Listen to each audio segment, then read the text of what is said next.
बिहार की राजनीति में क्या हो रहा है। बिहार की राजनीति गर्मा गई है। इस समय बहुत जल्दी वहां चुनावों की घोषणा होने वाली है। बिहार के चुनाव की स्थिति क्या है, एनडीए और महागठबंधन के बीच क्या पक रहा है, जो दल समझौते में नहीं है उनकी क्या स्थिति है, और सर्वाधिक स्थिति सुहलदेव भारतीय समाज पार्टी के अध्यक्ष ओम प्रकाश राजभर पिछले 3-4 साल से बिहार में खिचड़ी पका रहे हैं। उसको भी देखते हैं आज कि कितनी पक पाई है। नमस्कार साथियों, विस्तार भारत में आपका स्वागत है। आज आइए बिहार की राजनीति पर गंभीर गहन विश्लेषण करते हैं। बिहार में स्थिति साफ है। एनडीए और महागठबंधन दो अलग अलग बड़े धड़े हो चुके हैं। इस बार महागठबंधन की ताकत बढ़ती नजर आ रही है। महागठबंधन ताकत बढ़ा रहा है तो वहीं साथ साथ एनडीए का भी कुनबा बढ़ता नजर आ रहा है। एक फर्क इस बार दिखाई दे रहा है। पिछली बार उपेंद्र कुशवाहा न तो महागठबंधन में थे न एनडीए में थे, एक तीसरे मोर्चे में थे। वो मोर्चे के बारे में भी चर्चा करेंगे। आपको बताएंगे कि कौन सी पार्टी, बड़ी पार्टियां जो इस बार गठबंधन में नहीं है, और उनका बिहार में होने वाले विधानसभा के चुनाव में क्या इफेक्ट पड़ेगा, यह भी आपको बताएंगे। तो सबसे पहले एनडीए की बात कर लेते हैं। एनडीए के साथ भारतीय जनता पार्टी है, यूनाइटेड जनता दल है नीतीश बाबू का, लोक जनशक्ति पार्टी, हिंदुस्तानी आवाम मोर्चा है। इस बार उपेंद्र कुशवाहा की पार्टी राष्ट्रीय लोक मंच एनडीए में है। ये परिवर्तन हुआ है। एक पार्टी एनडीए से गायब हुई है, मुकेश साहनी की पार्टी। मुकेश साहनी इस बार महागठबंधन के साथ हैं। अब एक बार जान लेते हैं कि महागठबंधन के साथ कौन कौन है। महागठबंधन के साथ राष्ट्रीय जनता दल, ये सबसे बड़ा प्रमुख दल है। लालू प्रसाद यादव, तेजस्वी यादव का दल। कांग्रेस पार्टी इनके साथ है। तीनों धड़े, सीपीएम, सीपीआई और इंडियन पीपुल फ्रंट, तीनों महागठबंधन के साथ हैं। मुकेश साहनी की वीआईपी पार्टी पिछली बार एनडीए के साथ थी। इस बार पशुपतिनाथ पारस, लोक जनशक्ति पार्टी के जो अध्यक्ष, उन्होंने एक अलग जो पार्टी बनाई थी बगावत करके, वो भी इस बार महागठबंधन के साथ है। लेकिन महागठबंधन के पास दो मेहमान भी हैं। पहले मेहमान हैं उत्तर प्रदेश के अखिलेश यादव जी। समाजवादी पार्टी भी वहां कुछ सीटें मांग रही है। और दूसरे मेहमान हैं झारखंड मुक्ति मोर्चा। पिछले चुनाव में राष्ट्रीय जनता दल को उन्होंने कुछ सीटें दिया था, उसके एवज में यहाँ वो सीटें मांग रहे हैं, जो तय है उनको देना पड़ेगा, वो देंगे। इस तरह से जुट गए। और एक दो लोग जो पिछली बार एनडीए के साथ थे, इस बार महागठबंधन के साथ हैं। पिछली बार एक गठबंधन और था, बहुजन समाज पार्टी का, असदुद्दीन ओवैसी की पार्टी AIMIM, और सर्वाधिक चर्चा में थी सुहलदेव भारतीय समाज पार्टी ओम प्रकाश राजभर की। इसी में उपेंद्र कुशवाहा भी थे। लेकिन इस बार ये गठबंधन नहीं दिखाई दे रहा है। ये तीनों दल, बहुजन समाज पार्टी, AIMIM और सुहलदेव भारतीय समाज पार्टी, अभी अलग थलग है। सुहलदेव भारतीय समाज पार्टी बहुत ताकत लगाए हुई है कि एनडीए उनको बिहार में लगभग 20 सीटें दे दे। लगता है उनको बहुत तवज्जो नहीं मिल रही है। अब तवज्जो नहीं मिलती है, मन मांगी सीट नहीं मिलती है, तो ओम प्रकाश राजभर क्या करते हैं, यह देखने लायक होगा। बिहार विधानसभा में 243 सीटें हैं। 122 सीटों पे बहुमत आता है।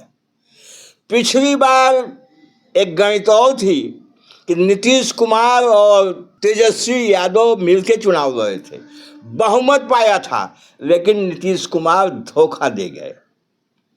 इस बार क्या होता है यह देखना है। अब सबसे महत्वपूर्ण स्थिति ये है कि एनडीए का चेहरा साफ नहीं है।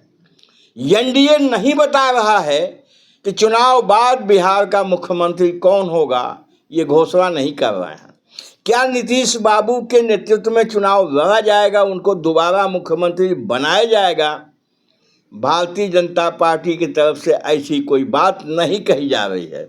और भारतीय जनता पार्टी का ट्रैक रिकॉर्ड यह रहा है कि किसी के सहारे अपनी ताकत को बढ़ा के भारतीय जनता पार्टी फिर अपनी मन की करती है।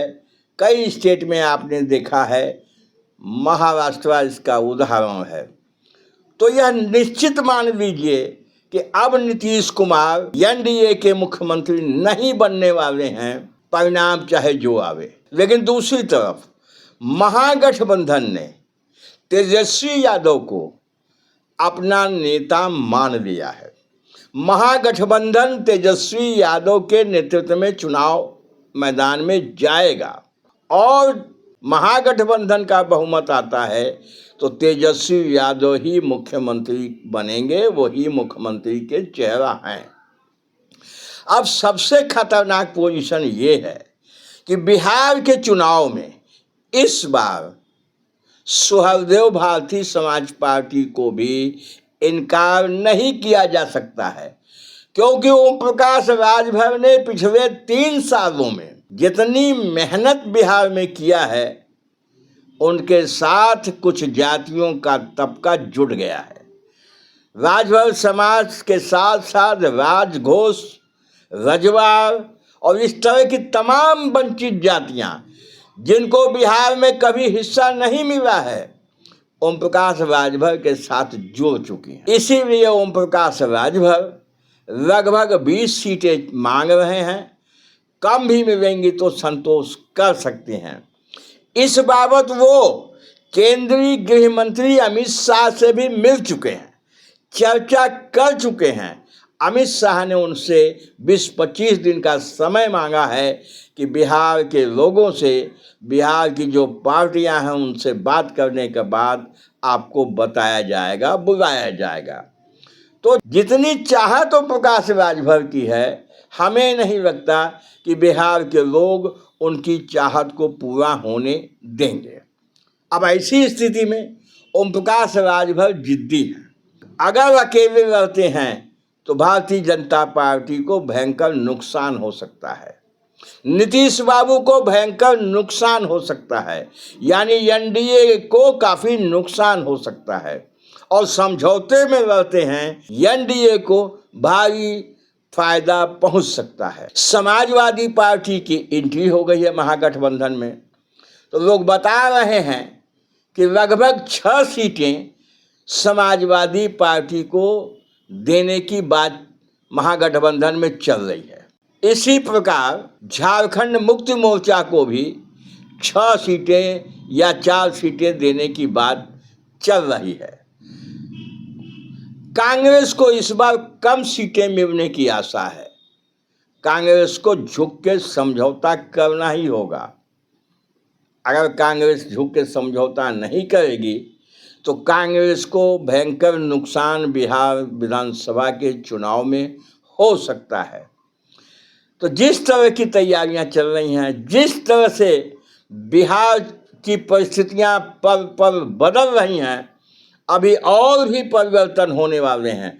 कहीं पिछली बार ऐसा समझौता था, एक हमने आपको बताया कि बहुजन समाज पार्टी, AIMIM, उपेंद्र कुशवाहा और ओम प्रकाश राजभर, इन चारों ने एक साथ मिलकर चुनाव लड़ा था। वो अभी खाली बैठे हैं।